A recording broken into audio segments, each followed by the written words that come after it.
नमस्ते दोस्तों। मुंशी प्रेमचंद की कहानी बासी भात में खुदा का साजा।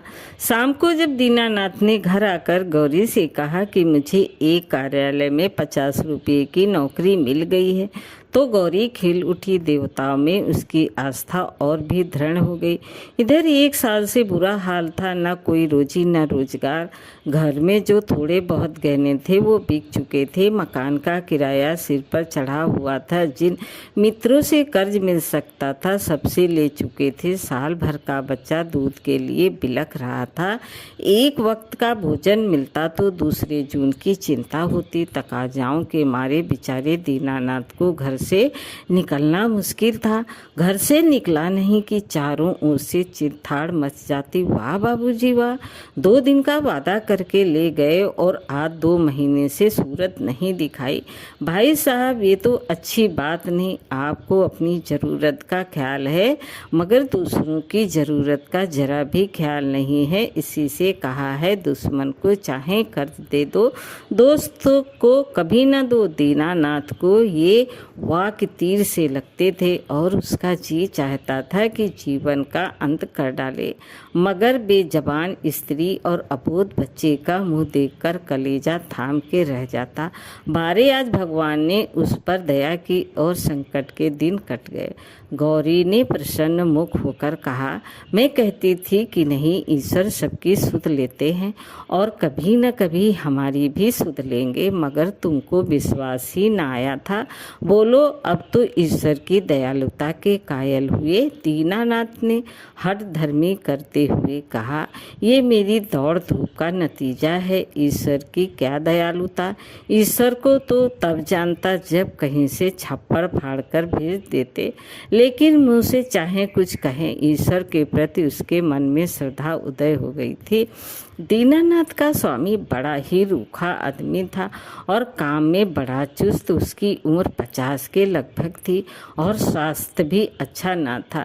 फिर भी वो कार्यालय में सबसे ज़्यादा काम करता। मजाल न थी कि कोई आदमी 1 मिनट की भी देरी करे या 1 मिनट भी समय के पहले चला जाए। बीच में 15 मिनट की छुट्टी मिलती थी, उसमें जिसका जी चाहे पान खा ले या सिगरेट पी ले या जलपान कर ले।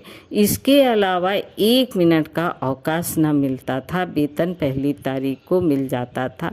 उत्सव में भी दफ्तर बंद रहता था और नियत समय के बाद कभी काम न लिया जाता था। सभी कर्मचारियों को बोनस मिलता था और प्रोविडेंट फंड की भी सुविधा थी। फिर भी कोई आदमी खुश न था। काम या समय की पाबंदी की किसी को शिकायत न थी। शिकायत थी केवल स्वामी के शुष्क व्यवहार की। कितना ही जी लगाकर काम करो, कितना ही प्राण दे दो, पर उसके बदले धन्यवाद का एक शब्द भी न मिलता था। कर्मचारियों में और कोई संतुष्ट हो या न हो, दीनानाथ को स्वामी से कोई शिकायत न थी। वो घुड़कियाँ और फटकार पाकर भी शायद उतने ही परिश्रम से काम करता था। साल भर में उसने कर्ज चुका दिए और कुछ संचय भी कर लिया। वो उन लोगों में था जो थोड़े में ही संतुष्ट रह सकते हैं, मगर नियमित रूप से मिलता जाए तो 1 रुपया भी किसी खास काम में खर्च करना पड़ता तो दाम्पत्य में घंटों सलाह होती और बड़े झांझाओं के बाद कहीं मंजूरी मिलती थी। बिल गौरी की तरफ से पेश होता था तो दीनानाथ विरोध में खड़ा होता। दीनानाथ की तरफ से पेश होता तो गौरी उसकी कड़ी आलोचना करती। बिल को पास कर लेना प्रस्तावक की जोरदार वकालत पर मन हासर है था। सर्टिफाई करने वाली कोई तीसरी शक्ति वहाँ न थी और दीनानाथ अब पक्का आस्तिक हो गया था। ईश्वर की दया या न्याय में अब उसे कोई शंका न थी। नित्य संध्या करता और नियमित रूप से गीता का पाठ करता। एक दिन उसके एक नास्तिक मित्र ने जब ईश्वर की निंदा की तो उसने कहा, भाई, इसका तो आज तक निश्चय नहीं हो सका ईश्वर है या नहीं। दोनों पक्ष के इस्पात की सी दलीलें मौजूद थी, लेकिन मेरे विचार में नास्तिक रहने से आस्तिक रहना कहीं अच्छा है। अगर ईश्वर की सत्ता है तब तो नास्तिक नास्तिकों को नरक के सिवा कहीं ठिकाना नहीं। आस्तिक के दोनों हाथों में लड्डू हैं, ईश्वर है तो पूछना ही क्या। नहीं है तब भी क्या बिगड़ता है, 2-4 मिनट का समय ही तो जाता है। नास्तिक मित्र उस दुरुखी बात पर मुँह बिचकाकर चल दिए। एक दिन जब दीनानाथ शाम को दफ्तर से चलने लगा तो स्वामी ने उसे अपने कमरे में बुलावा भेजा और बड़ी खातिर से उसे कुर्सी पर बैठाकर बोला, तुम्हें यहाँ काम करते कितने दिन हुए? साल भर तो हुआ ही होगा। दीनानाथ ने नम्रता से कहा, जी हाँ, 13वां महीना चल रहा है। आराम से बैठो, इस वक्त घर जाकर जलपान करते हो। जी नहीं, मैं जलपान का आदी नहीं। पान वान तो खाते ही होगे, जवान आदमी होकर अभी से इतना संयम। ये कहकर उसने घंटी बजाई और अर्दली से पान और कुछ मिठाई लाने को कहा। दीनानाथ को शंका हो रही थी, आज इतनी खातिरदारी क्यों हो रही है? कहाँ तो सलाम भी नहीं लेते थे, कहाँ आज मिठाई और पान सभी कुछ मंगाया जा रहा है। मालूम होता है मेरे काम से खुश हो गए हैं। इस ख्याल से उसे कुछ आत्मविश्वास हुआ और ईश्वर की याद आ गई। अवश्य परमात्मा सर्वदर्शी और न्यायकारी है, नहीं तो मुझे कौन पूछता। अर्दली मिठाई और पान लाया। दीनानाथ आग्रह से विवश होकर मिठाई खाने लगा। स्वामी ने मुस्कुराते हुए कहा, तुमने मुझे बहुत रूखा पाया होगा। बात यह है कि हमारे यहाँ अभी तक लोगों को अपनी जिम्मेदारी का इतना कम ज्ञान है कि अवसर जरा भी नर्म पड़ जाए तो लोग उसकी शराफत का अनुचित लाभ उठाने लगते हैं और काम खराब होने लगता है। कुछ ऐसे भाग्यशाली हैं जो नौकरों से हेल मेल भी रखते हैं, उनसे हंसते बोलते भी हैं, फिर भी नौकर नहीं बिगड़ते, बल्कि और भी दिल लगाकर काम करते हैं। मुझ में वो कला नहीं, इसलिए मैं अपने आदमियों से कुछ अलग अलग रहना ही अच्छा समझता हूँ और अब तक मुझे इस नीति से कोई हानि भी नहीं हुई। लेकिन मैं आदमियों का रंग ढंग देखता रहता हूँ और सबको परखता रहा हूँ। मैंने तुम्हारे विषय में जो मत स्थिर किया है वो ये है कि तुम वफादार हो और तुम्हारे ऊपर विश्वास कर सकता हूँ। इसलिए मैं तुम्हें ज़्यादा जिम्मेदारी का काम देना चाहता हूँ, जहाँ तुम्हें खुद बहुत कम काम करना पड़ेगा, केवल निगरानी करनी पड़ेगी। तुम्हारे वेतन में 50 रुपये की और तरक्की हो जाएगी। मुझे विश्वास है कि तुमने अब तक जितनी तानदेही से काम किया है उससे भी ज़्यादा तानदेही से आगे करोगे। दीनानाथ की आंखों में आंसू भर आए और कंठ की मिठाई कुछ नमकीन हो गई। जी में आया, स्वामी के चरणों पर सिर रख दें और कहें, आपकी सेवा के लिए मेरी जान हाजिर है। आपने मेरा जो सम्मान बढ़ाया है मैं उसे निभाने में कोई कसर न उठा रखूँगा।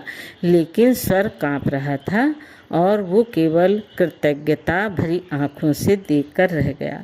सेठ जी ने एक मोटा सा लेजर निकालते हुए कहा, मैं एक ऐसे काम में तुम्हारी मदद चाहता हूँ जिस पर इस कार्यालय का सारा भविष्य टिका हुआ है। इतने आदमियों में मैंने केवल तुम्ही को ही विश्वास योग्य समझा है और मुझे आशा है कि तुम मुझे निराश न करोगे। ये पिछले साल का लेजर है और इसमें कुछ ऐसी रकमें दर्ज हो गई हैं जिनके अनुसार कंपनी को कई हजार लाभ होता है। लेकिन तुम जानते हो हम कई महीनों से घाटे पर काम कर रहे हैं।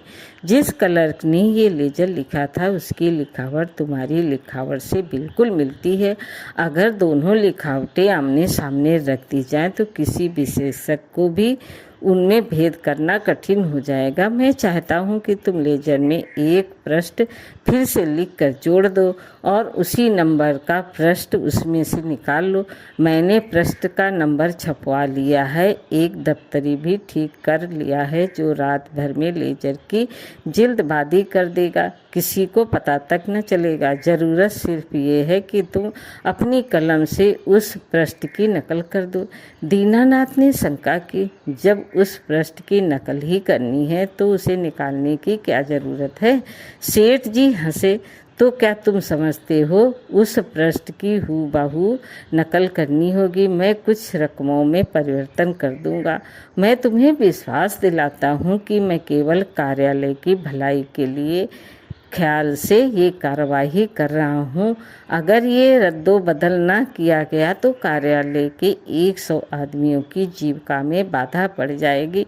इसमें कुछ सोच विचार करने की ज़रूरत ही नहीं, केवल आधा घंटे का काम है। तुम बहुत तेज लिखते हो। कठिन समस्या थी। स्पष्ट था कि उससे जाल बनाने को कहा जा रहा है।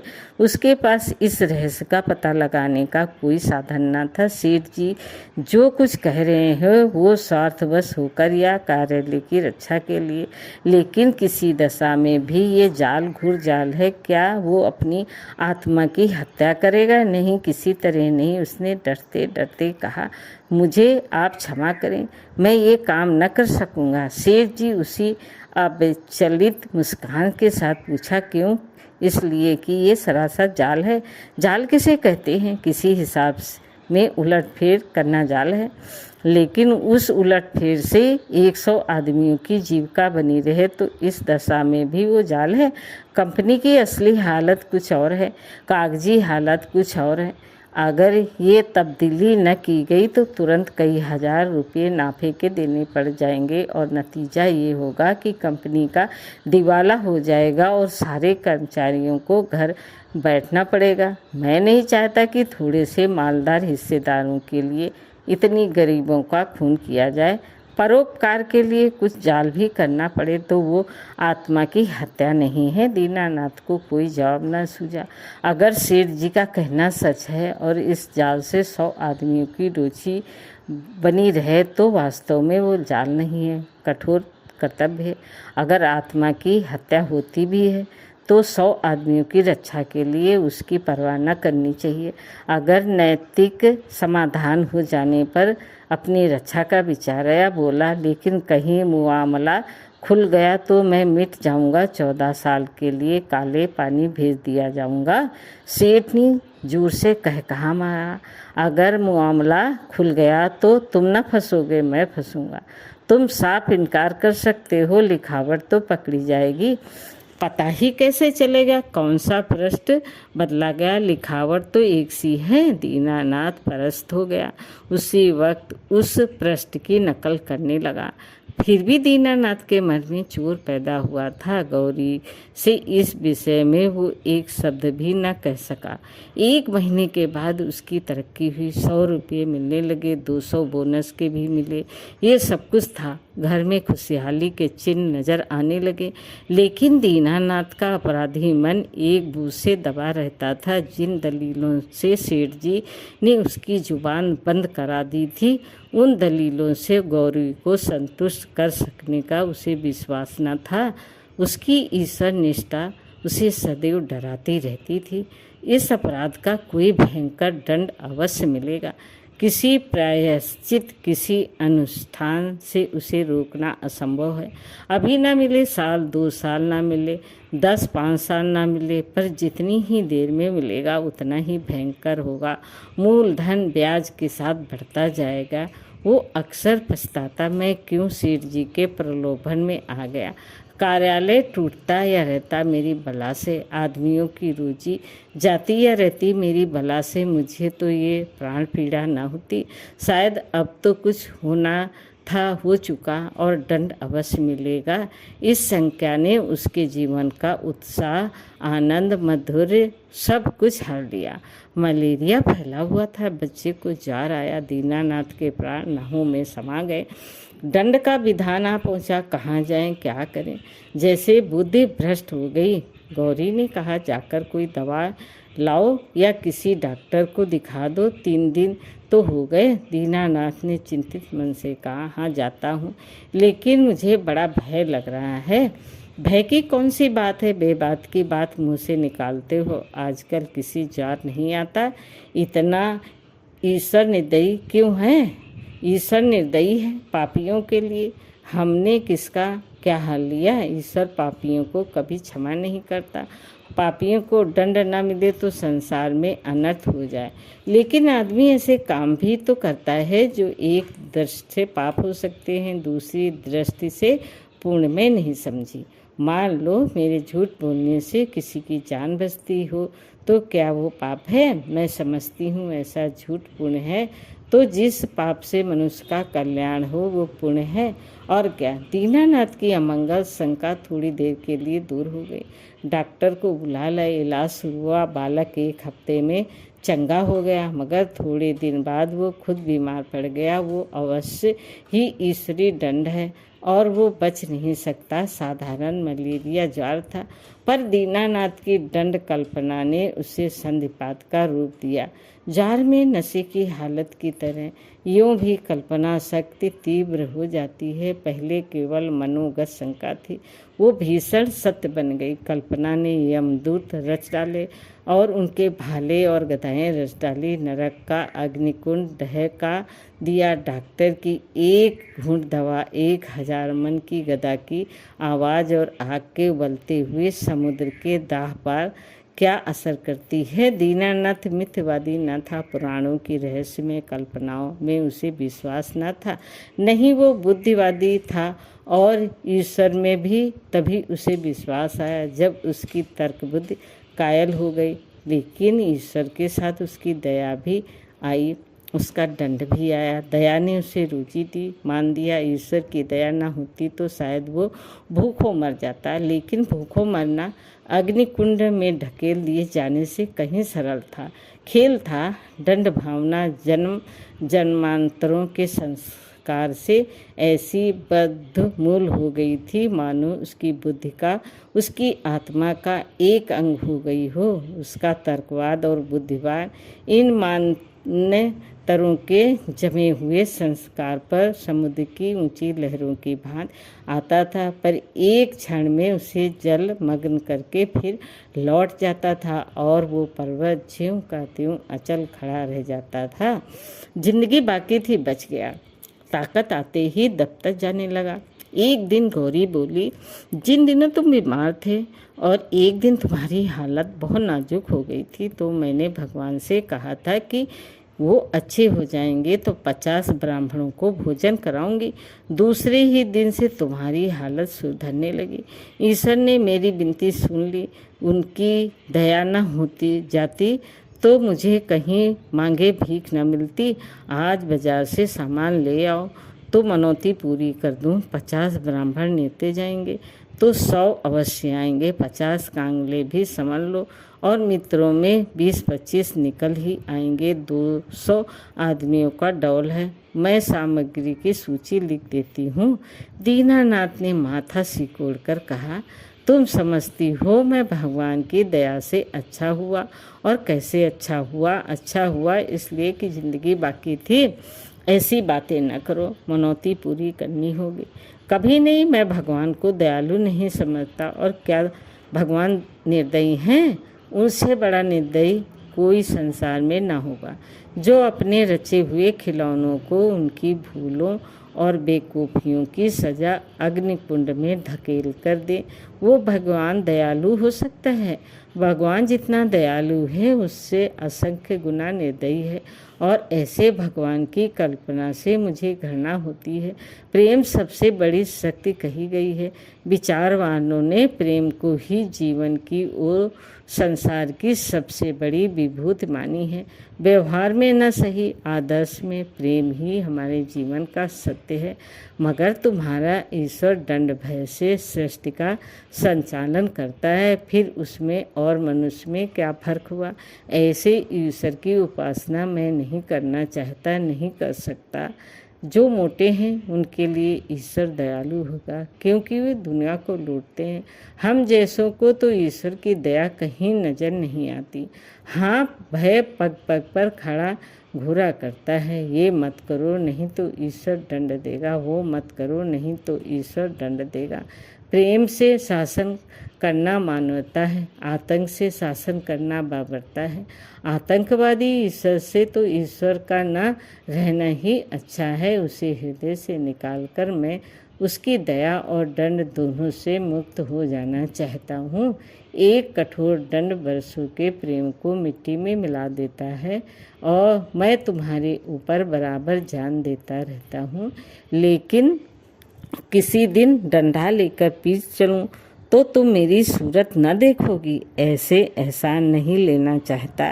बासी भात में खुदा के साजे की जरूरत नहीं। अगर तुमने ओज भोज पर जोर दिया तो मैं जहर खा लूँगा। गौरी उसके मुंह की ओर बहतुर नेत्रों से ताकती रह गई। दोस्तों, कहानी कैसी लगी लाइक करें, सब्सक्राइब करें। धन्यवाद।